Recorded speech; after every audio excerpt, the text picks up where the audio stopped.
Hello everyone and welcome to ILR Tier 2, the penultimate round of the championship, the Brazilian Grand Prix, and at the moment it looks like a very wet Brazilian Grand Prix.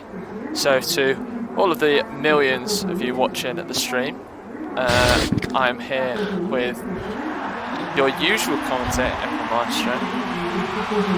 Hello everyone, good evening. Luke didn't introduce himself, but he's here standing in for Dom this evening. And unfortunately, we have 10 drivers. The championship decided to get into the end of the season. That's often the way, unfortunately. But Brazil, very good track in terms of wheel-to-wheel racing. Throwing a bit of weather into the mix, I'm sure, even with only 10 drivers that we have today, they'll put on a good show for us. Yeah, as you said there, James, it's a very wet Brazilian Grand Prix. It looks like drivers will be heading out onto the track shortly with the wet weather tyres, so we'll see if it dries up later in the session. It could be the case of last man crossing the line gets the best track conditions and sets the quickest lap time. But we'll see how drivers alter their setups to cope with these conditions. Yeah, no one's going out yet, but I can hear an engine firing up, so we might be about to get our first car on track. But people will be bearing in mind that you don't get many sets of wet tyres. I think it's only 3 for the whole weekend, so if there's also rain predicted in the race, they won't want to use too much of the tyres in qualifying. But no, apparently it's a dry race, I've just been informed, so they've got 3 runs if they need them. They'll easily be able to get them in around this track due to how short it is in nature, as both Alfa Romeos and one of the Mercedes, which is Mike Marshmallow, head out, and one of the Alfa Romeos might have hit the pit wall there, which would be unfortunate. I think that was Smasher, but he's heading out nonetheless. Yes, and I'm not normally here for Tier 2. I've done a lot of Tier 3, a bit of Tier 5 and a bit of Tier 1, so I'm not 100% sure how the standings are looking, James, so I don't know if you've got them. Danny wrapped up the title last week ahead of Jork, but the battle for second between Jork and Mike, and then from an outside shot as well, is definitely still on.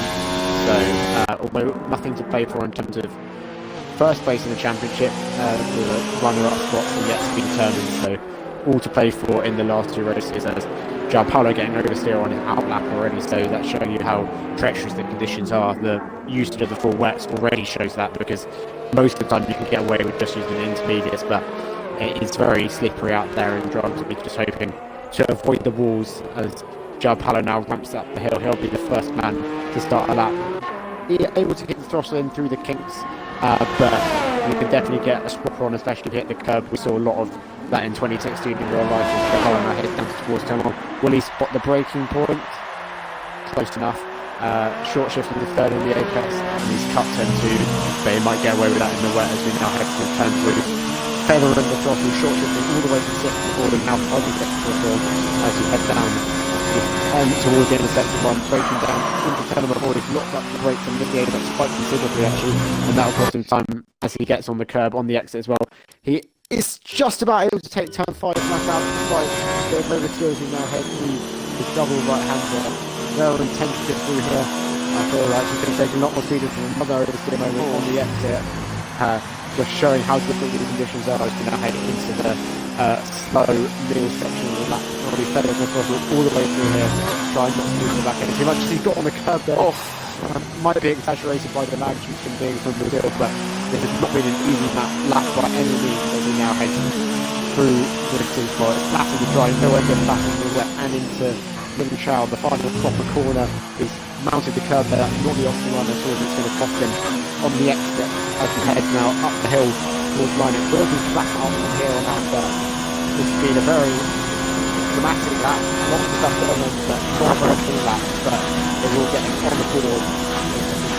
But it was 1 minute 21.6, and we'll see a few times who we start coming in now. There's the benchmark, 120.1 from Mike Marshmallow. So I'd imagine we'll see these guys, if he does stay on these wet tyres, into the 19s. As speaking of which, George does venture in to the 19th, 19.8. So he's on a provisional pole, and there we go, our championship winner, Danny beats York and sets the benchmark of a 19.7. So, next season there we have tired somewhere in section 1. I don't know whereabouts that is, but it's his qualifying session. There were no time on the board that won't punish him too badly due to the fact that we only have 10 drivers tonight. He's a Fisherman puts in a 19.6. He goes fastest there. Him and York were very impressive, finishing 1 and 2 in the rain. When it was heavy rain in Singapore, and York put in an impressive performance in the rain in Monaco as well. So those two, maybe due to being on a pad, usually perform very well in the left position. That is proven true once again today with Fisherman coming first and York currently third, but obviously we've only had 1 set of times in so far. There'll be at least 1 more run, probably 2 more runs as Fisherman is backed out of his second lap on the tyres as Anton has now included Jordan. So he'll only have the opportunity to get in 2 runs, which may limit his grid position, but I don't know why he left the session. Maybe to get a better set up, or maybe he just generally disconnected. But he's back now, so we will have all 10 drivers as Danny's heading to the line. Smasher's lost it! Smasher's lost it in turn 2. Sorry to put in front of you there, James, but may have kept out the wall. Turn 3 there. Very tricky corner in the wet, and he's got a massive snap of oversteer, and he's kept out the wall just. Yeah, well, that's crucial because obviously we saw Zizou. I imagine if he was trying to take one, so it's probably one of those barriers could have lost on the turn 3, but Smasher's managed to keep the wheels on his car, so that will allow him to run again. He had to improve on his second lap. He got into the 1 minute 20s, but the third lap's definitely over. He'll probably need a new front wing because he was in the wall when I went on board with him, as he's losing it again as we head up the hill. Zelch puts in the 20.7. That's a bit off the pace. He'll be hoping to find some more time in the later run of the session. João Paulo heading towards the line as well, and he puts in a 20.3. That's much better from the Brazilian on home soil, of course, which I neglected to mention earlier. So yeah, João Paulo's home race today, and he'll be looking to do the home fans proudest. He's also lost it through, but unlike his team, he's going to just about recover it. Fernando along the left from 2012 there, but then again, as I mentioned earlier, the lag might exaggerate it slightly. Danny comes to the run again. Can he improve this time? Yes, he can at 19.3 by 3.5 tenths, puts him back on provisional pole. So Danny's gone for 3 laps of those tyres now. That might be the strategy, just run on the same tyres, build up the confidence, build up the consistency, and then maybe the lap time will come to you. But Danny back on provisional pole as it stands. Yeah, Zelchi's put it into the final real corner now. He's 6 tenths up on his time, so he's looking good for the second row at the moment. Bit of an oversteer on the exit of Shell there, but then now it's up to the line, flat out. No DRS, of course, in these conditions, and up to the line, just outside the 19, and he's gone into P5, just a 10 behind Mike Marshmallow, who looks like he's going into the pit lane for another set of tyres. Let's see if anyone else is on the lap. Melanie's the next person who'll step 1 probably. He's on an out lap at the moment, although João Paulo's running in no ERS, so I don't imagine he's on 1. So Melanie coming into Yun Chao now as he'll line up the hill. That's not the best exit, but we move on, and he'll be last out of the people that time so far, so he'll be looking to improve on that. Smashing not far ahead of him, then it's a big gap up to João Paulo and the rest of the field. So a lot of time for Melanie to find on this lap as he heads down into turn 1. He spotted the braking point reasonably well, used to the curb, and then tried to straight out the car through turn 2 and 3. Can he avoid losing the back end too much? Switches into 5th and now gets the power on, and that was pretty smooth from Melanie actually. So hopefully we'll be looking at a good set to split in second 1 only marginally, so there must have been a mistake somewhere else in the lap, because there's a good set to 1 as he now heads through turn 4, very tidy to there. Just a slight lift through turn 5 before he goes to that energy. Could keep some more speed up the hill into 6 and 7. He's getting it towing through here. Bit of oversteer on the curb, but controls it nicely as he breaks it down into turn 8, once again into the slower section of the lap. This has been a very controlled lap from Melanie so far. Not much oversteer.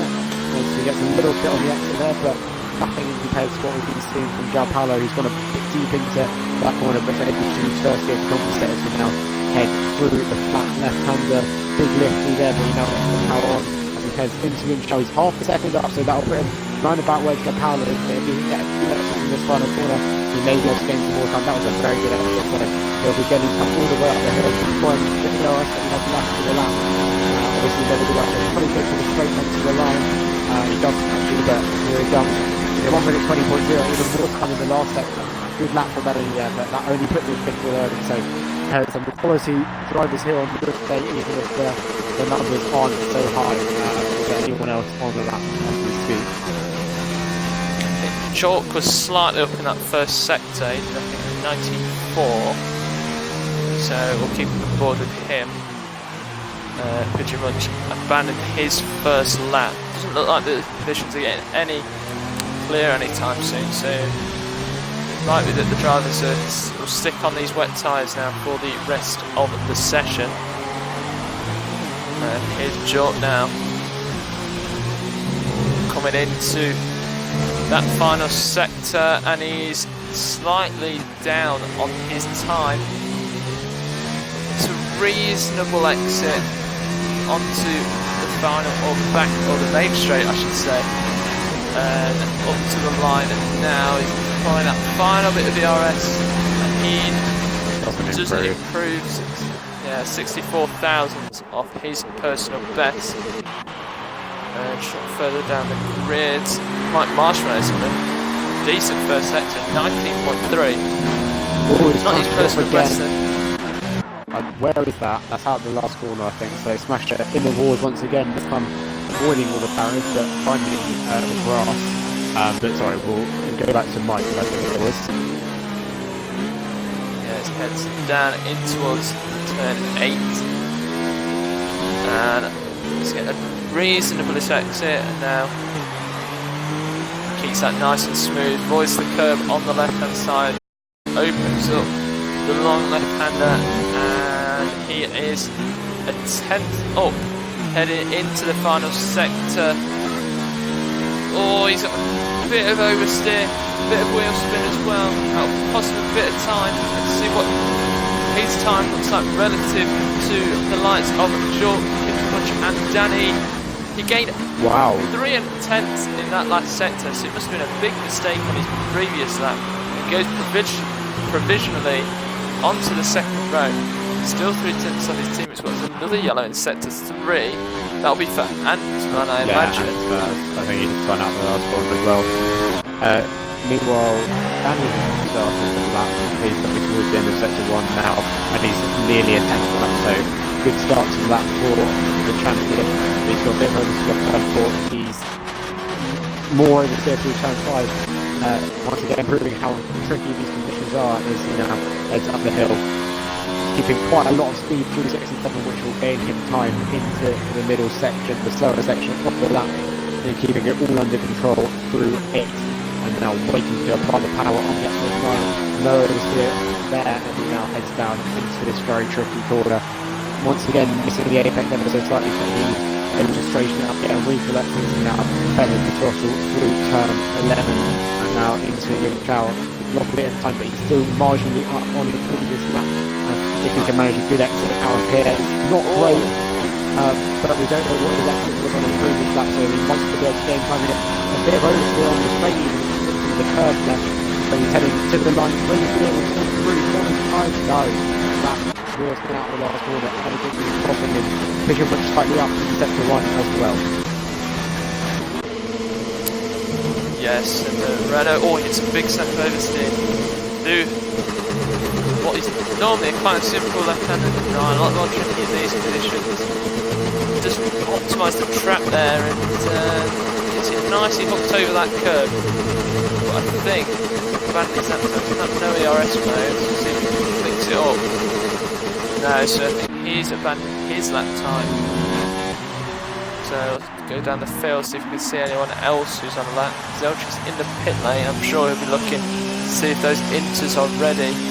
Doesn't look like it at the moment, James, but no, unless someone jumps on them at the last minute, but the rain's still pretty heavy. I think Danny's going again though. It's looked pretty tight so far, so we'll see what the Nicholsetti's split is. Obviously he wasn't able to improve on the last lap. Will he be able to improve this time? Yes, he's over a 10th lap this time, so if he can just make sure he doesn't get too much water out of the last corner, which he has managed. So this should be another improvement from Danny Nicholson. Further extending on the 7 up and that's again a bit of save a little bit of slide. Don't want him too much and he went straight to the line this time. And he's done improve, but he lost a bit of time in sector 1. Wasn't quite getting to the 19.2s, but further extending his gap on the Pigeonmonk shoes, backing out, but then might be able to improve that time as Jork is winding up to start a lap now. This will probably be his last attempt based on how many laps he's already done and smashes finally given up. I don't know if that was a crash or he's just retired. Jork's deep into turn 1, so there goes that lap.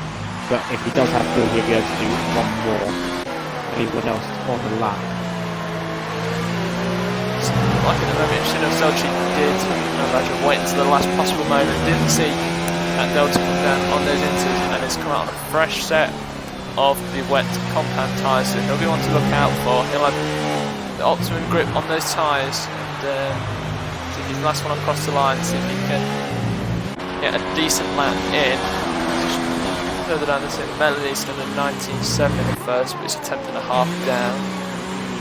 Got Powers on a decent lap. I think he might improve. He heads towards the line now. He doesn't improve by a decent amount. That jumps him up to 5th on a 20.0. So he jumps ahead of Dolce and Melanie there. And he might be able to do it again if he has the ERS to do so, which it looks like he does. So we'll come back to that maybe. Yeah, watching the 2 1. It's 2 tenths down. I'll get on board with him now. Heading towards the line, will that improvement be enough? It is a good sector. He gains 4 tenths on his previous lap in the last section. That jumps him up to 3rd. 3,000 quicker than Mike, and they're sort of battling for 2nd in the championship, so that could be crucial. And so they're probably happy with that, and indeed he has been backed out with that. Pretty much marginally up to sector 1, but he's kind of not the kind of to challenge Danny's original pole turn. He's heading now down here through on 11. Can he hold the car and not get too much oversteer on the rear? Indeed he can. What the middle test quickly, 1 and a bit tenths up, but he can get a very good exit to the last corner and find another 1.5 tenths. Maybe he's able to challenge Danny with a good exit, to be fair to him, but I don't think it'll be enough unless he made a mistake on his previous lap. He heads now towards the line. What's it going to be? It is a 19.3, but not quite enough to beat Danny. Very close though. Good effort from Prix. I imagine that'll be him done for the session as well, as Mike is still on the lap looking to maybe gain that position back from Mansmaz, or maybe climb even higher up the board as the session has now expired. But Mike sliding into turn 10 now. That's going to cost him in the exit. I think this lap is probably done. Danny improves again to 88. Half a second clear. That is unbelievable. Danny showing why he's the champion. 1 is 3 tenths up though, so he might be able to join Danny on the front row if he gets a good exit from the last corner. After I said the lap was done, but really it's not as fast as it's hard. And Mike now heads towards the line, flat out, he's trying to run out of the line, pull it to the line, join Danny on the front row. I think it is also 19.3, but slightly quicker than Pigeon Munch just was, as he now expires from the session with that. And are we done? It's not showing. I'm not sure. I think but I think they have. Yeah, I think that there's normally a glitch sometimes with the session. Basically, the time we see is different to what the drivers see. So I'm wondering, because at the moment Zelch is up on his time, and we'll see what he can manage. Yeah, the Pigeonmonk has now gone to the Jackie flag for me, so obviously the game's broken, shot. The Zelch now comes towards the end of section 2. What is the Delta saying? 7 tenths up. This could be challenging for the front row if he gets a good exit in the last corner, which he has. Can he deploy the ERS to 5 now? We've been able to steer up to the final corner, but it might still be good enough to challenge on Pigeonmonk and draw up at the front of the field. He comes from line indeed into 90.0. Gained another 3 tenths in the last second, so maybe the track conditions were improving at the end of the session there. Melody 6/10 down, so I don't think he'll be improving. But yeah, that's a wall. Kind of Max Verstappen, except unable to keep it out of the wall.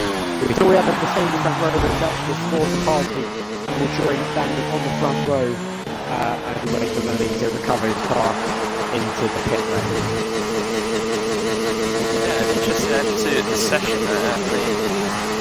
Lots of improvements from a lot of drivers. Danny was the big one there, where he improved by over half a second to secure his pole position. Zelchi improved by nearly over a second. He was a big winner there as well. And what looked like a good luck from Antmaz it's turned into just a P6, so he didn't really set his time at the optimal time as we're just waiting for Melody to retire. And then you can walk us through the grid, James. There we go. So, quite an exciting qualifying session. The conditions definitely got better at the end, and that allowed Danny and Zelchi specifically to go on the front row there. Mike just missing out as he was beaten at the end by Zelchi in third.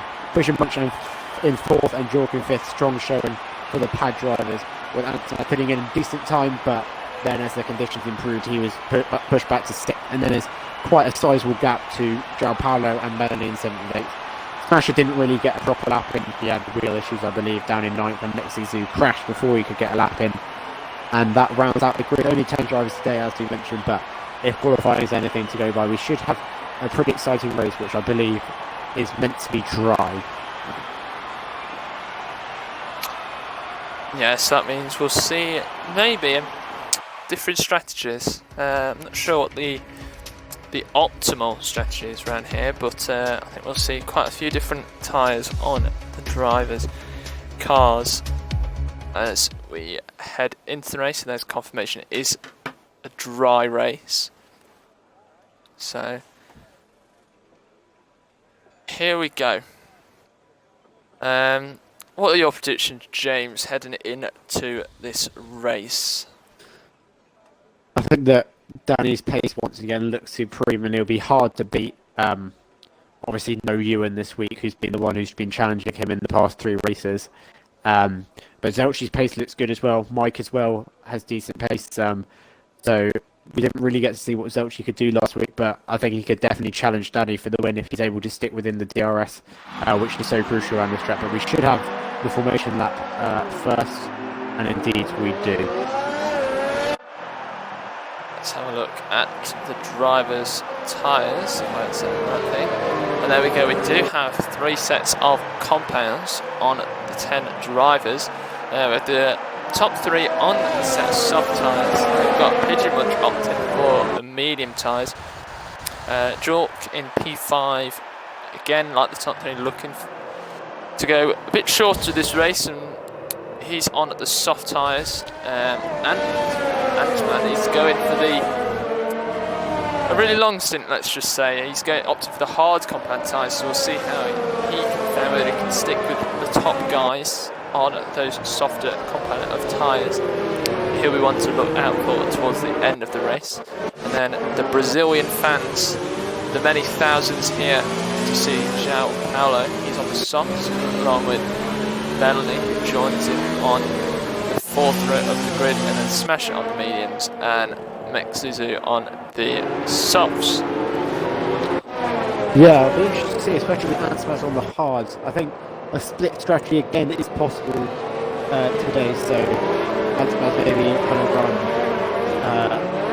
safe for one stop, whereas other people, especially pretty much on the mediums, will probably be trying to run medium to soft, I imagine. And I'm not sure if it's soft to medium or soft to hard for people like everyone else on the stuff. So we'll have to wait and see how that plays out. I don't know if you've done any practice for ILR on Sunday. Will be able to tell me what the optimal strategy is as they now do line up on the grid.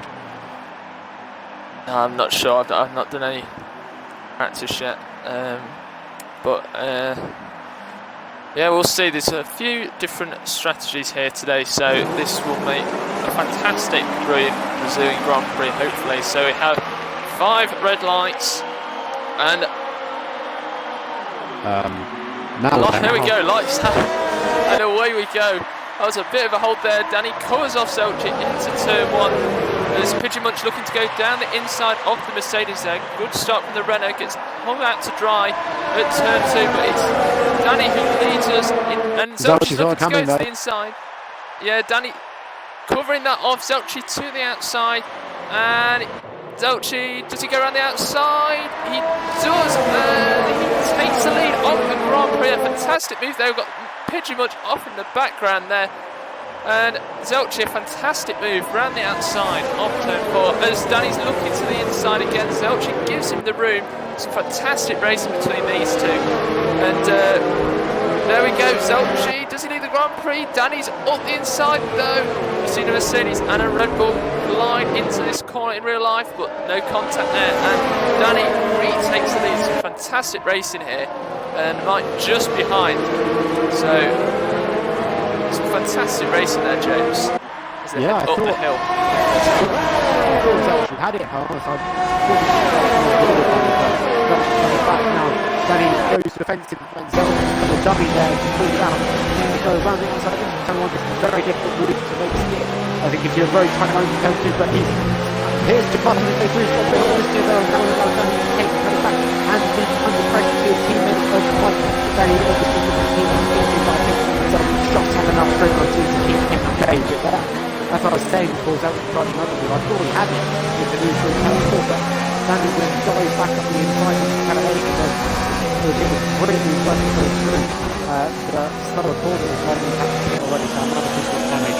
Also crucial with George getting off too much, who was on the lead, so it allowed George to stick in the DRS of these guys, which he may well have lost if he was behind on the slow tyre, as well as that Harley made up the pace on Antoine, and everyone else made up the pace or so, because not only had hits, which is unfortunate for him, but obviously he just stays in the race to get guaranteed points from meanwhile, and he is starting to put a gap. Zelchi didn't get the best run there through the final corner. I think Mike's seen that and he's put it up into overtake mode. 8 tenths now the gap at the front. Will Mike look to make a move into turn 1. Zelchi goes defensive. Will Mike look to the outside? Maybe try and set up a move for turn 2. DRS enabled. Will Zelchi get it crucial enough? He does. Just stays within that 8 tenths margin. And still on that one there, pretty much getting very wide. I imagine that's where Jordan got past him. But this fell out of DRS range as he and Smasher going side by side.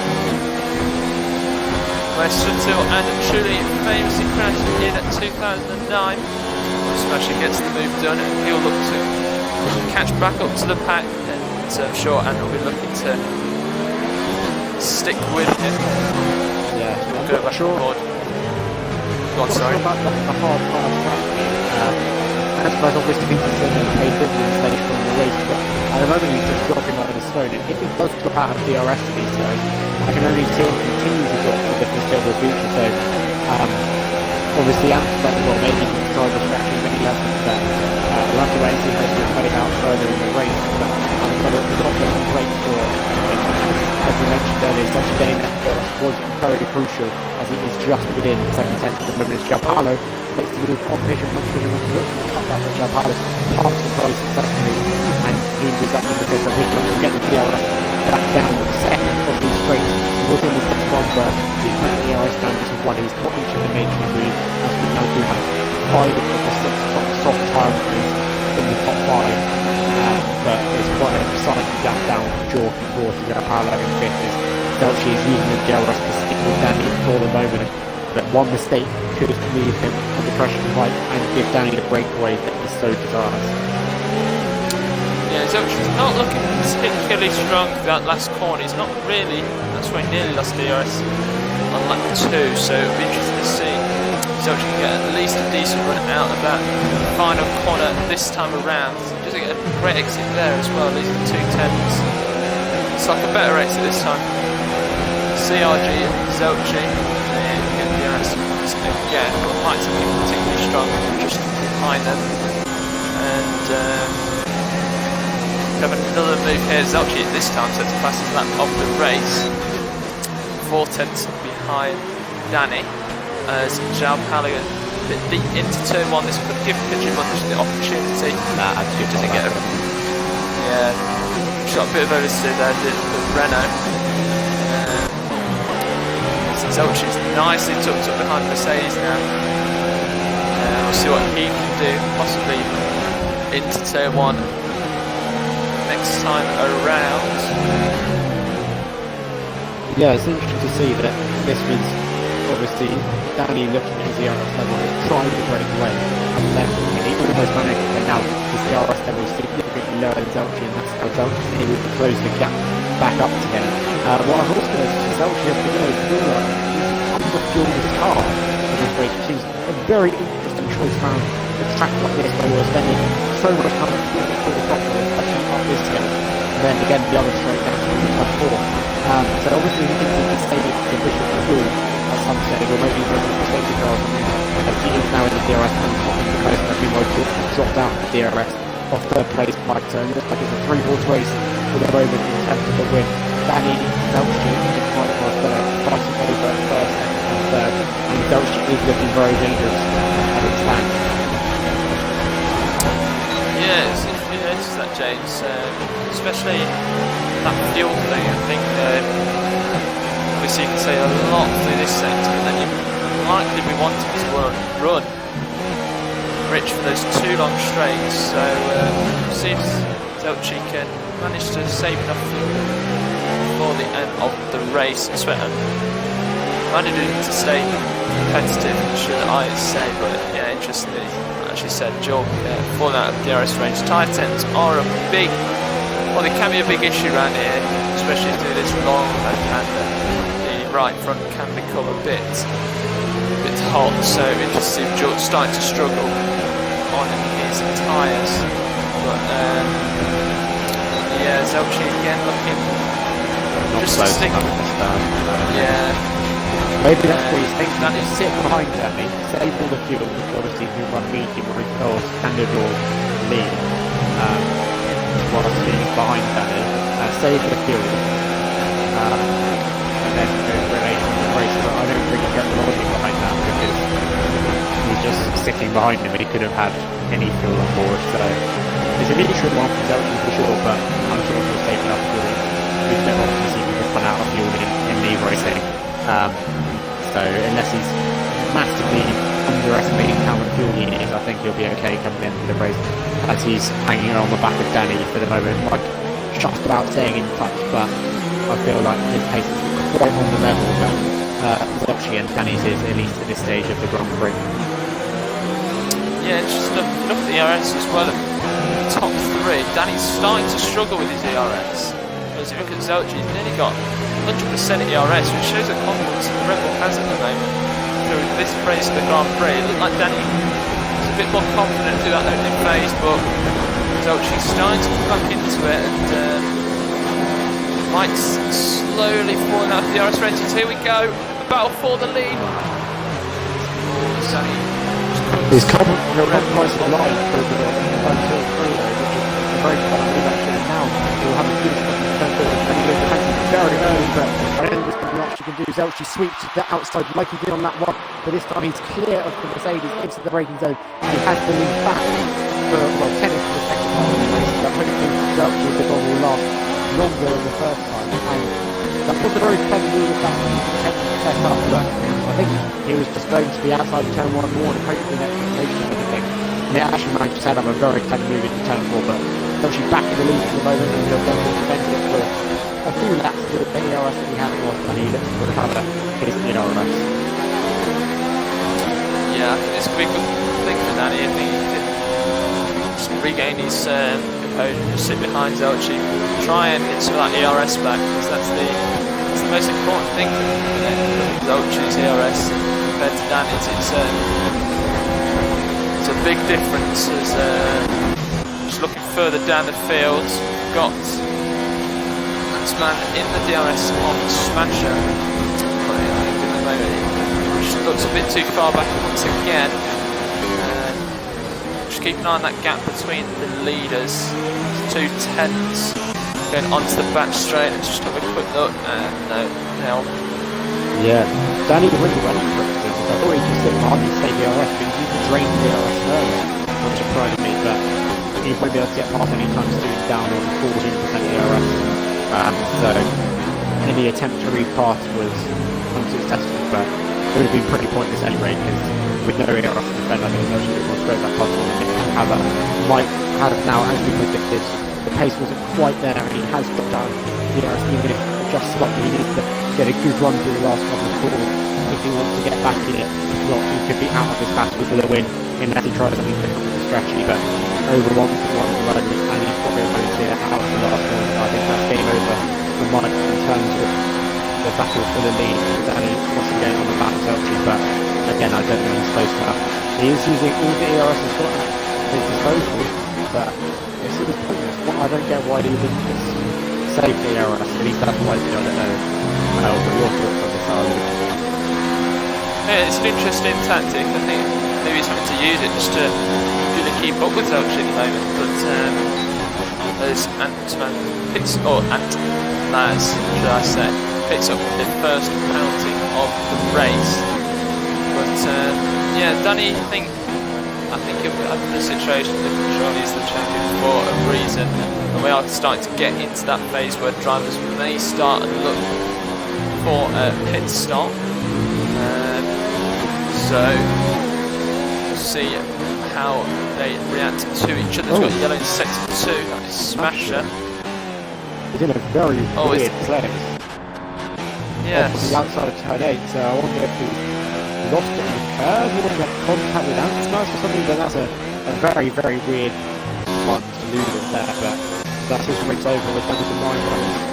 Unfortunately, maybe another real issue for Smasher. We'll have to wait and see on that one, but pretty close to the ball. That Danny is very close to yellow in sector 2 again. Is that for the same incident? Must still be, yeah. Because Melanie is the only other car in sector 2 and he's fine. Danny managed to get this time looking for a move, and he's actually going to fly on the inside off the red ball. He has got the lead back, but as I said, he's got very good in the air. The double collection out of the look at back. As goes defensive, and so he's probably going to make a move into this double right-hander, unless it's extremely brave, and he's better off than backs up. But interesting that Danny did manage to make that move work with minimal errors, but we're sitting duck on this point, in my opinion. If Zelchi would just win him for the moment, but Danny back in the lead for the moment. While also noticing John Harlow starting to get a little bit of pressure on short maybe the gap teetering just over seconds for the moment, but it was under that low bridge a couple of laps ago. So that's one to keep an eye on as we reach the end of this first stint. And she hasn't got the best exit out of the last minute, so Danny may well be safe for the moment. Yeah, does João Paulo get DRS? No, not quite, so he'll come behind for this. Danny goes defensive, he tries the outside again, but this time he's not able to force Danny into the compromised line, but he'll still have a lot more ERS at his disposal. And as we come through, he's got a good run. Danny forcing the offensive again. This time he doesn't follow ahead to the 60 because he would have run into the back of him. He looks around the outside again, and Danny has no answer. And as predicted, the lead for Danny was very short-lived due to just his lack of ERS to defend with. He does get there in turn 4. But he's back in the lead, and also confirmation that was more real issues for Smasher, unfortunately, which put him out of the race. It's now João Paulo as well and truly within the ERS. So I don't know what happened in sector 1, but now he's got the gap down to 6 tenths. Maybe Jort's tyres coming under a bit of strain, and he's having to manage there, which is leaving João Paulo in a stronger position at this stage of the race. But as I said, lap ago, definitely want to keep an eye on in the coming laps, because he's actually gone deep into turn 10 there, which is going to cost him time down the hill, and Jordan may just get the gap over a second again, 9.5 tenths as we head into the final sector. If Jordan can get a good exit from the final corner, he'll keep him at bay, but no, just under a second. I believe João Paulo probably will get the RS on this occasion if he does, but too far back to do anything with it. And Jordan actually does dive into the first drive of boost for that, kind of confirmed up here in the time we're starting to struggle, but he will get the undercut on that line. Yeah, and Danny's ERS is slowly coming back to him. He's only 20% now behind Zelchi, so he's slowly starting to come back into this race in terms of that ERS. Like you say, 2 seconds out now, so it's like the battle for the podium or between it at the moment. Probably Mike and Pitchy Bunch. If he goes on to a set of soft tyres at the end of the race. That's a good shout, actually. I hadn't even considered that. Yeah, good to bear in mind that Pigeon Munch is on the alternate strategy, so we'll see how that plays out later in the race. You've got Ant-Man as well, or Ant-Maz on the hard tyres as well, so get my words out there.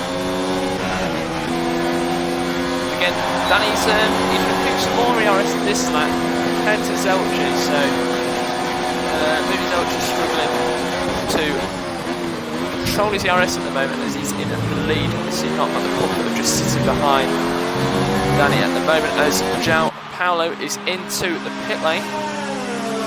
Followed what George got on the previous lap. George went to the medium originally, so clearly he believes the medium for all very good time.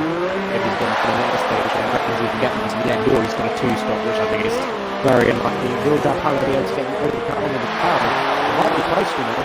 George coming through turns 1, 2 and 3 now as João Paulo's on the pit exit. And then we side by side on pit exit. I think George will still have the overspeed, jumping ahead of the Alfa Romeo down, but very close there.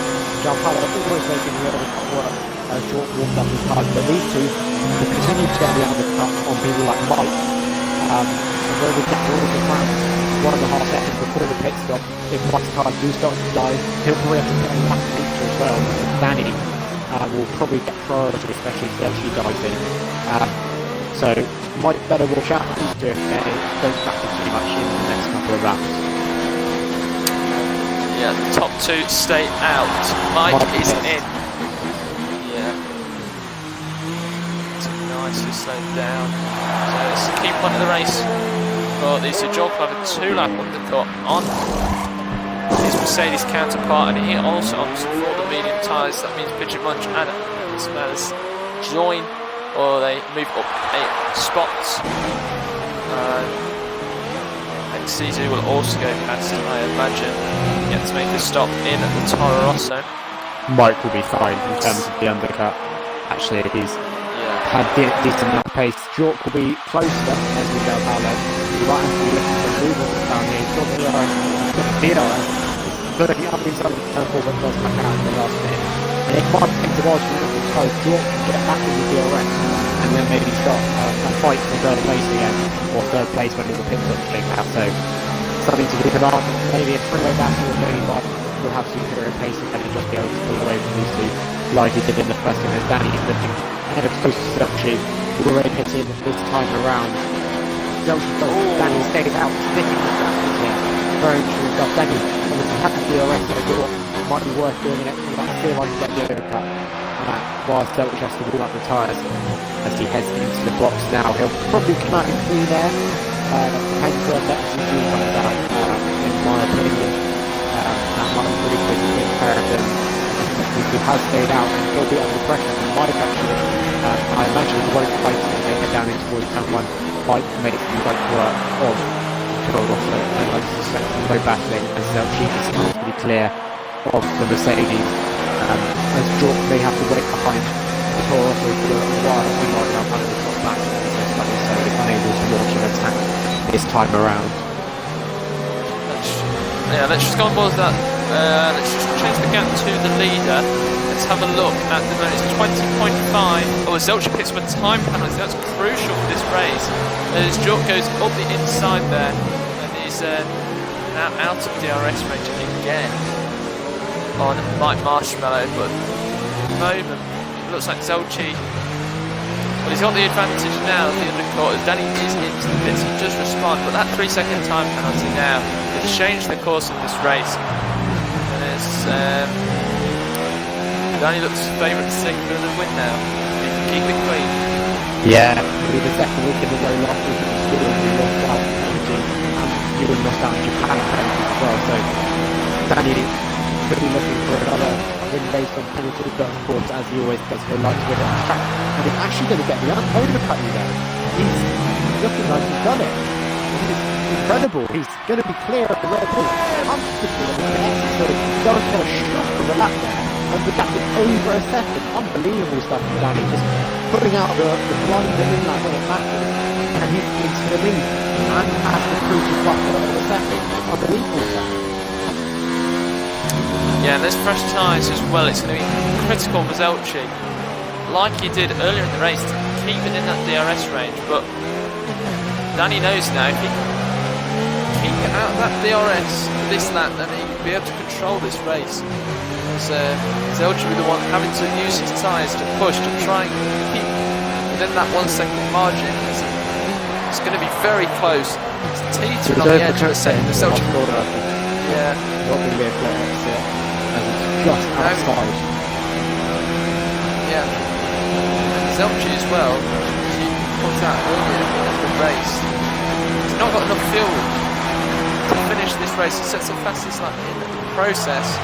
Now we're going to have DRS. Yeah. Check Danny's DRS.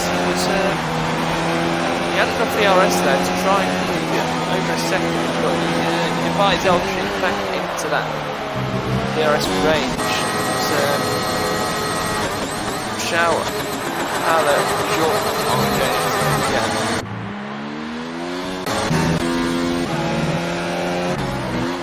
But yeah, now we'll see. The big question is, when will the likes of Pidgey Munch and Spurs come into the pits, as they two at the minute head the field? I think that 21-ish probably. I think Danny did 16 laps on the tyres, so maybe even the next couple of laps. So I'd say pretty soon they'll definitely both go for the soft side. I really don't see the purpose of Antema starting on the hards, if I'm being brutally honest, if it's an easy one top in terms of soft to medium. But I'm sure he had some reason in mind, because Danny has now comfortably given up to the second order. The result of the first lap, the second lap in a row, and he's now once again already back in the lead. So I think Johnson does have the better pacing, but the penalty is going to cost him dearly, because when I checked a lap or so ago, Danny had 0 warnings. So it's looking unlikely, as usual, that he'll pick up a penalty, and as a result, he's going to have to pass him and win by 3 seconds, which, given the DRS nature of the track and how easy it is to follow on this daily jump, Harlow has made a move on George. It will be unsuccessful in doing so, and they both have pretty low DRS, but George has been forced to on this occasion as he's got back into 7th place. These two still not too far away from Mike, who's just by himself at the moment in 5th, but I'm sure when Pidgey pits and Antema's pit, they'll maybe join this battle in some shape or form, but we'll have to wait a couple of laps before that occurs. Just on board pretty much, stays out. I imagine we'll see, yeah, the racing one also stays out. And get to that stage where Danny and Zelchi catch these two. They'll be a bit stuck behind, but we'll see how they negotiate the track between themselves. Antema will jump out of the way to Danny 100% to help him, try and help him win. That's if they catch them before they pit. I think this lap could be the possible pit stop lap. We'll have to wait and see. The gap's still 2 seconds. So, I think they definitely won't catch Pidgey Munch. They might help Antema if he tried to extend the stint, which he absolutely would, given he's on the hard side. But at the moment, these two staying line is third and second, well, third and fourth, but first and second in terms of net position. So actually yet to try something in this second stint, but I'm sure it's only a matter of time, although he can't seem to get close to that as the gap continues to rise this time, back up to 8 tenths, so there'll be no way for him to make a move this lap. He made a mistake through the final corner there, so he'll have to close that gap back up again over the next couple of laps before he can look at launching an attack, and once again, and stay out for at least 1 more lap. Yeah, again, Danny's running slightly low on DRS, but it's not as bad as it has been. But I'm sure Danny has it under control at this stage of the race, lap 21 and 36 of this Brazilian Grand Prix. And will be Danny with a net lead at the moment, Pidgey Munch on the medium tyres. As he's getting caught significantly, I've noticed over the last couple of laps by ILR. That gap was around 5 seconds, now down to 2.8. So maybe these hard tyres are starting to come into their own at this stage of the race. And obviously being on those hard tyres, it's a bit longer than those mediums, which will give an advantage at the end of the race on those soft tyres, which I imagine both of these drivers will head onto those tyres. I think Vision wants to pit this lap, if I'm being honest, and indeed he does. Will and Lance follow him in.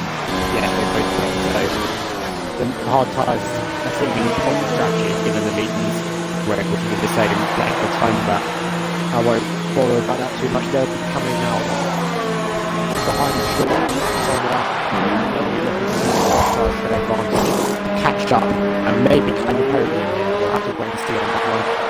Still a lot of time to go, as the gap is, well, I said 6.5, but it'll be slightly bigger than that, I think, than it negotiated the pit exit, 7.4. So they've both got a lot of work to do, especially that guy, who's got even more work to do. I think he does need to have a penalty. 7.7 is the final gap. They have 15 laps to close, including this one, so a cool order, but I think it's hard to be quick, especially at this early stage of the stint. So we'll have to wait and see how that develops coming into the later stages of the race as the battle for the lead back on. Zelchi's got the gap slightly closer, but again we've run slightly deeper to the final corner. And again, the movement off the cards with this battle.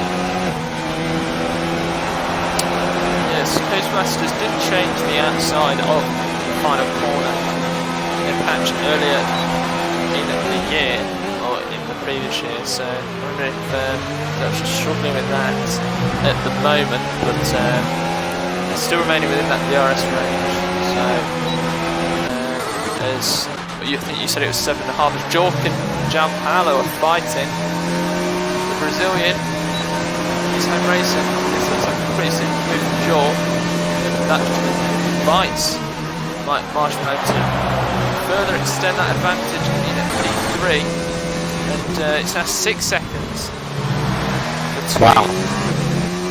Yes, that is a big deficit that has been put into by the Renault driver in a yellow helmet for his beautiful yellow car.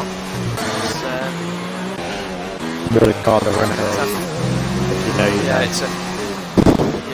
it's a beautiful car. Yeah, the gap back to 5.3. So in these early laps, as we said, the pace differential will be massive. I suspect Peter Mush will set the fastest lap this time around, unless Angela beats it. So they will continue to close this rate. The soft is obviously going to be better at the start of the stint, but that pace differential, they've got quite a lot of the gap at early stage, so that gives them less to do at the end of the stint. Peter Mush set the fastest lap, and just unable to beat that by 2 tenths. So Peter Mush with the superior pace of the stint, and who knows how far he can travel up to the podium on the cards. Possibly looking very quickly to catch up and continue to close the gap on this lap. So he'll be on the back of João Paulo pretty quickly, I'd imagine, and if he can negotiate him in a draw, maybe he can get up to the back of Mike before the end of the race if João Paulo does pick up his first penalty of the race, which sort of takes him out of the fight, because I doubt Jork will pick one up round Brazil. It's we're going to start and get to that stage now where drivers may start getting a bit sloppy, pick up a few penalties as their tyres, or a few warnings I should say, as their tyres start to wear. But I'm sure João Paulo can hear those screaming Brazilians as he races Gran into Marlins circuit, as Zelchi is within 3 tenths again of Danny. I think he'll go for a move here, James. He's overtake mode engaged. Danny goes defensive as Antwerp sets a fast start the race, but Zelchi goes round the outside once again. That's a fantastic move from the Red Bull driver. Can Danny get back on the exit? Zelchi covers the line, and that is the lead for the Red Bull driver. Danny gets a great run. Oh, will Zelchi squeeze him? No, Danny got the tighter line. A decent exit. Once again, Red Bull versus Mercedes into this corner. Danny goes around the outside. They're in side by side now for a good few corners, and Zelchi eventually decides to give up on the move, and he'll probably look to make a move into turn 1. But again, that was fantastic racing between these two leaders. And here is the second bite of the cherry. This will be quite a simple move this time for LG. But as you said, James, fantastic racing there between these two. Yeah, and he spot on backing out up the hill into kind of 57 and making sure he got the best run possible to the corner. Outside of turn 8, which was extremely audacious, and does that fastest lap this time, and managed to hold it through the rest of the left. That's a great driving from the pair of them at the end. Danny, despite some what has on the position, but obviously Chelsea still has a penalty to consider, so Danny got to use the chance and we'll sit back and recharge all the rest. I'm sure he'll go for it again in a few laps as these two continue to be in a class of their own, but absolutely nowhere near them. And Jordan's starting to look slightly inroads into Mike lead, and maybe if he can keep the pace up, he'll be able to challenge for the podium. Since DRS is slightly stronger than Mike's at the moment, he just needs to trap a few more tenths and get to the DRS of the Mercedes, preferably before Pigeon Munch and that does arrive to reach Hammond and Carnage on his battle. But George not quite close enough at the moment, but he has got that down nearly half a second in the last couple of laps, so if he can continue the progress, Mike should be watching out in the next lap or so. He's doing some good laps at the moment. 10.8 there for Danny. Another improvement. Nearly matching, probably about 2 or 3 tenths off on the guys on the soft centre and 26. A little faster to lap of the race. He's very close to that DRS now of Pigeon Munch. And that's 3.7, 3.6 between the Alfa Romeo driver and the Renault. And the management at the moment, George Pace just keeping Chao Paulo away from the Renault driver with 9 laps to go in this race. Well, also stop that. Those is fuel lights in law. So obviously still a reasonable amount of race left. I mean, expect him to save the fuel by now, but maybe he's running just into negative, so we can afford to do so for a bit longer, as Danny will have DRS this time around. He doesn't have much DRS in his third and tries it perfect. Belgium will be able to defend the position. Danny's got a good run though. You can have a look up to the inside into turn 1. Can he be late on the brakes? He looks like he can. They are probably get squeezed out on the exit turn 2. If he does, he thinks better of it, in fact, more than a cutback. But the exit has maybe what he would have liked to be. Again, limited DRS, he's got DRS in one position. Belgium's not had any defence. Wide up on the side into turn 4. Belgium unable to offer any defence to Brad, because Danny is back into the lead of this pretty much pick on penalty. That could be crucial to the outcome of this race. That makes it very different to getting the podium now, as the gains on Chao Paulo appear to explode as George 1.012, very close to Mike DRS there, and counting the late attack for the podium. It was supposed to just use that 10.2 to get within the DRS of the Mercedes and progress the podium. It's been a while since Formula 1 has been bad luck in Singapore, but it was the day here in Brazil. We'll keep you posted on that one just outside of the DRS before the time for dinner. It's a 5-way battle for the podium there. 3-class field at the moment. The top 2, you've got the 5, and 5. He looks round the outside, there is a fair bit of gap, but he made one using the painted front off and he worked it round the outside. Danny will have to control around through the 7, so I think Delta's going to lose the Danny gets under the DRS, the battle for the race, it's up over by DRS, and he's up the inside and there's a carbon coming in past that. Delta makes it really turn 1, too early, back on the DRS, down towards turn 4, and he's back in the lead. Another spot for the lead of this race, but they once again head up to what they were fucking doing, especially this time around. Great entertainment from the two throughout the target for the 44 bar. Still 8 laps to go, created for entertainment as George now 7 tenths of a second. Right on the bike, and this is crucial in their battle for the third or second in the championship. So I think the gap's about 3 points. I might have got that wrong, but it's definitely a small gap. So this, which will be effectively a 6-point win if George's able to get past Mike, could be proof of heading into the final race of the season. But he's not in a great little second, and he's starting to drop back, but he will just about be in the DRS as they head up the hill for the 29th time here. And doesn't indeed have the DRS to go to it in front very early. And it's like what the one I would take. But if he can get slightly close, then he'll be able to strain Mike's DRS and go for the move come the end of the race. So definitely wants to give an answer back up. Now makes a move on pitch and manage for six. He's been the fastest out of the two soft runners for a few laps now. He's decided he is the one to lead the charge on Jack Powder and Co. But the pace of that has dropped. He's now been on the like 8 laps, and I think the strategy is going to prove it in vain. I don't think they're going to be able to make any significant gains, and as they both have penalties anyway, they won't be able to beat short Mike. So it is the best they can hope for, and in order to do that, they need to not battle and get a move on. As this trade is now really starting to build up with Mike and Powder getting involved as well, very close to the back of the McLaren short, and any one of these three can finish third on track, but in terms of penalties, Powder is unlikely to claim it, which is a shame for him on home floor, but he has driven one of the better races of the season, currently running in fifth with 6 laps to go this time round, as Danny maintains the lead, so actually not close enough to make a move this time, but he's really running Danny's ERS down. Maybe he can get a good run through turn 2 clear, not being great, and I think Danny will remain safe into turn 4. Jordan, meanwhile, very close to the back of Mike, but I wouldn't be going for the move for the moment. I'll be charging up the ERS, waiting until lap 35 or something in order to go for the move. Mike has literally no ERS available to him, so if Jordan can give himself enough ERS to get past him in the fence for a couple of laps for the podium, that will be sufficient. But at the moment, it's too early for Jordan to pass, and probably the first lap anyway, but he's maxed that gap significantly down since he managed to get rid of the DRS, and he's dragged a little out of the Del Palo with him, and he's got past pretty much on the charge as well, but again, penalties are going to limit the placement of Del Palo come the end of the race once they are all arrived. Yes, as he got past the Renault, Antmaz, he's really started to put that gap between these two. He's got a lot of pace on those tyres still, it seems. I think that's now 1.4 between the two, as Danny's still yet to pick the warning. This fight of this Brazilian Grand Prix, Velch picked up a warning on that previous lap, so it looks like it's going to be the Mercedes driver that's going to win this race, but who will win it on the track?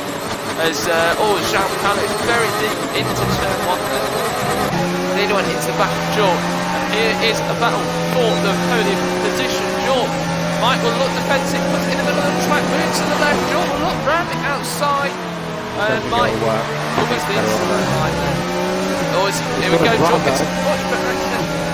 And he looks to the outside of turn 6. This will be a very brave move round the outside of Mike. Will Mike squeeze him off? No! Short. And that was very, very aggressive there from Mike. But he regains the spot. Just enough room. Very aggressive. But gives the space. And retains that third spot. And now look at what is happening behind. We have a 5 hard DRS. Hey, Jordan. Scrap what I said earlier. He needs to get the move on now before maximizing Pigeon on next minute. Let them get to Mike first. But Jordan has no ERS to play with, so he may be a bit hard Mike. He's going to go for another left. He's sitting on 8% ERS, but he's down on the inside. Mike's ERS isn't any better. And he looks up the inside into turn 1. He's facing into the podium with 4 laps to go. But he's straight back down into turn 4. Jordan actually is decent, but he's good enough. It might be, Mike doesn't have the ERS to attack the Jordan. Into third here. Jean Palo's trying to go around the outside. Sorry there, James. Jean Palo went to the back of Mike. Might even cross him in the braking zone. And so he's trying to go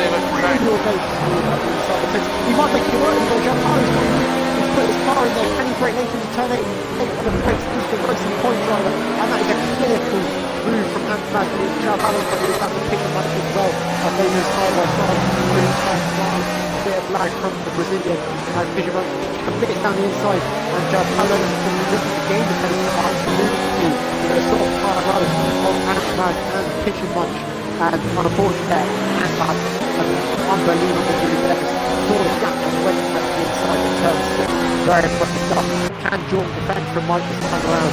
They're going to start off 34 or 36. I think he's going to have a gap from there. Mike going back to the ERS team, so he has to stick to the ERS, he's back out of it.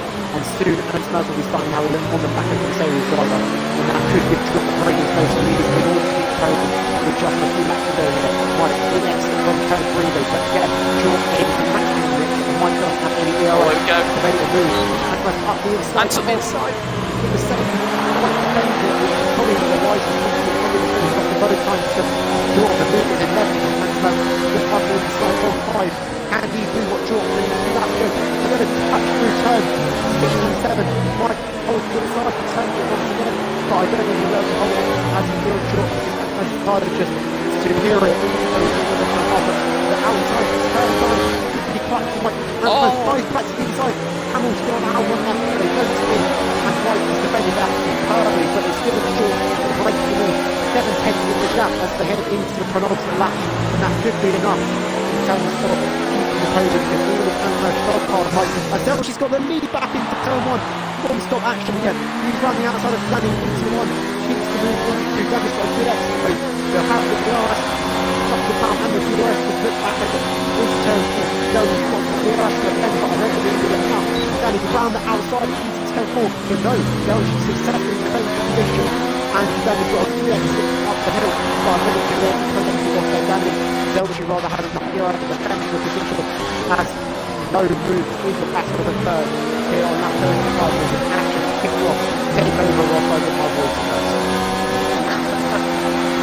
Yeah, it's a fascinating end to this Grand Prix. Lap 35, penultimate lap of this race. Who will take the, well, we imagine Daniel will take the victory if he can avoid 3 warnings on the final lap. But who will win it on the track? But there's still a battle for the podium. The McLaren of Jork 94 and the Mercedes Mike Martinello. I'm unsure I don't think about Danny's close on that. Yeah, I'm unsure about the status of the constructors, but this could be a big win for Mercedes. 30 points in the stands. Wrapped up ages ago. That's great. Danny's got a great ending. good fun out of number 3. It's in the DRS. Turn 4, Chelsea comes it off again, and that makes it all too very comfortably. Danny drawing the bottom on the exit, but I don't think there's enough DRS to make the move uphill. Unless there can be a move on the one line, I think Danny's got this on track as the battle for third has remained static as well. Jordan ahead of Mike, ahead of Antoine, ahead of Pittman, ahead of Gerhard, and that's how they finish when penalties are applied as well. So, we'll go to Delchi and Danny in the last 2 quarters of the lap. Well, Delchi looks like they're going to track first. Danny could get the run, but it's almost certain going to be Danny on penalty as they head into Yunchao one last time for what has been a thoroughly entertaining Brazilian Grand Prix. Danny giving it everything, but oversteer for the last corner is going to be Delchi on track. Danny knew that he had penalties, but being the race that he is, Danny wanted to win it on track. But for the second week in a row, Danny's going to take the win here, and his first as champion. Delchi coming in second, early short. Went too far back, so Jork will come home for the podium that he was looking for. He didn't get it last week through the battle, but here he is in Brazil, claiming his 5th podium of the season, I believe. Mike in 4th, and 5th, Pinion 6th, and Power 7th to round out what was a thrilling battle in those last few laps. Maybe not quite as much action as we expected on the last couple of laps, but still very entertaining nonetheless as we wait for Melanie to come towards the line now. He's done 35 laps on those hard tyres and still pick up 4 points for his double, and Mexi Zoo will pick up 2 points after an extremely quiet race from the Mexican in 9th place with Smash, unfortunately unable to finish. But wow, Luke, incredible race. It was indeed. What a fantastic race. A 2-class field in a sense, but yeah, it is Danny who picks up his first win as champion, and there is your podium, an all British podium, as Danny alongside Zelchi and McLaren again on the podium at Brazil. This time it is Zort who picks up his podium, and we will go through your final results and imagine your provisional results, but from what we've seen there's been no issues as of yet. So it's Danny who picks up his win from first from the start, just over 42 minutes, picks up the win. Sergi Zelchi in second. Unfortunate that podium or that penalty cost him a chance of the win. 1,000th of a second quicker than Danny, which shows how close those two were in today's race. Jork in third, and then we have Mike in fourth, ERL and Maz in fifth. Good drive, especially after he started on those hard tyres. What could have been if he'd started on those mediums, and gets the fastest lap for his troubles. Mr. Pigeon Munch, you could say a bit of a disappointing race from him. He started on the mediums and then just fell a bit back, and then didn't have the pace on the soft tyres. João Paulo at his home Grand Prix, 7th to 7th, and picking up that penalty cost him a chance of a podium. And then, as you said, Melanie and Mex Zizou rounded off the points, with Smasher having wheel troubles earlier on in the race, meaning he crashed. And yeah, we'll get the podium drivers in the party and have a chat to them if my controller wants to work and let me invite them. No, it doesn't. Good. I will do that then.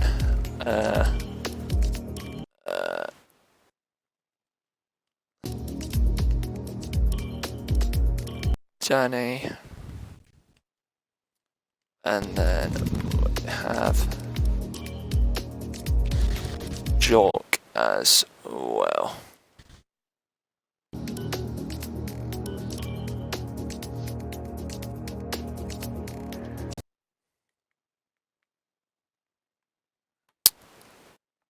As your top three are starting to join at the party now, just waiting on our third place driver, and there he is.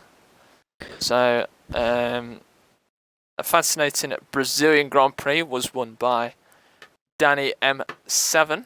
Congratulations on your win. Can you all three just remind you to tick the box in the party? Thank you. And Danny, just talk us through what was a fascinating Brazilian Grand Prix from your perspective. Yeah, that was one of the best races I've had this season. Considering I'm probably not going to be racing at all next year, after Abu Dhabi, I wanted to go out, last two races, have a lot of fun, and really enjoyed that one. A little bit, obviously I won the race, but a little bit gutted I didn't actually win it on track for the second week in a row. But I think I had that in the back of my mind on the last lap when I was alongside. I thought, well, there's no point in spinning off his car, if he's got a penalty. So yeah, it was a lot of fun. Best bit for me was probably the in lap when I got an overcut. I don't know how I managed that, but that felt good. And then yeah, just GG to him, because that was fair and hard battling. So yeah, I haven't really got much to say, but I'll have to rewatch that race. I just went by in a flash. Yeah, did winning the title last time out, did that, if anything, did it affect, or did you feel like it was kind of a gloves off kind of race heading into it? There wasn't that pressure of trying to secure the title heading into tonight? Yeah, definitely.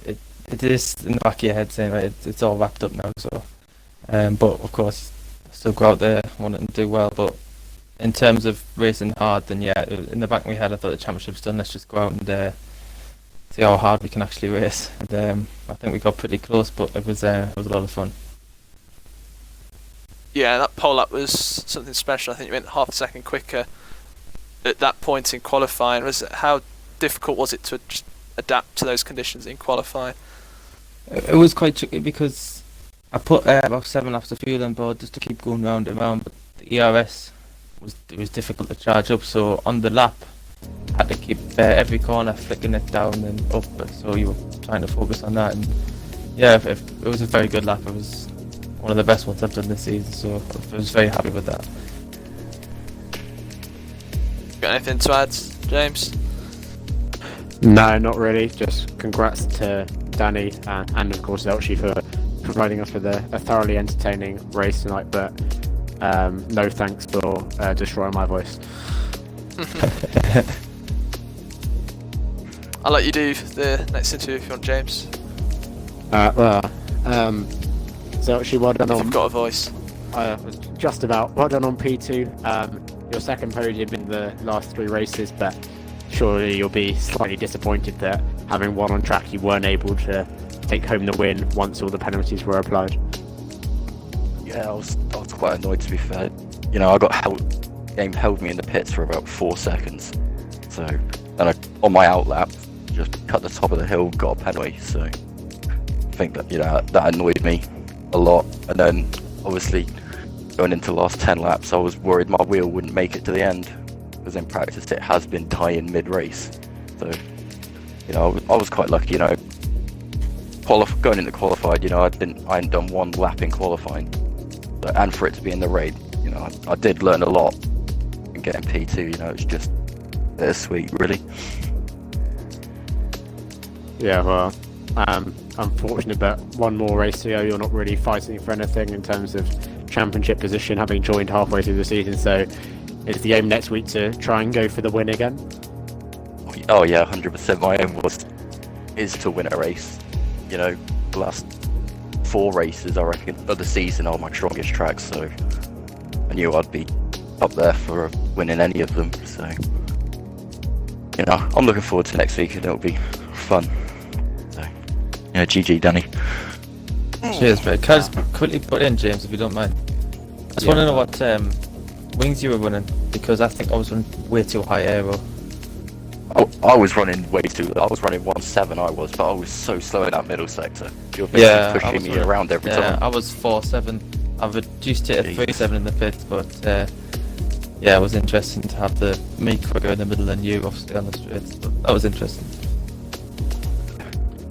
I think you're the first person who ever described Abu Dhabi as fun, Zolchi, but unlucky today, and good luck on your quest to win the final round of the season next week.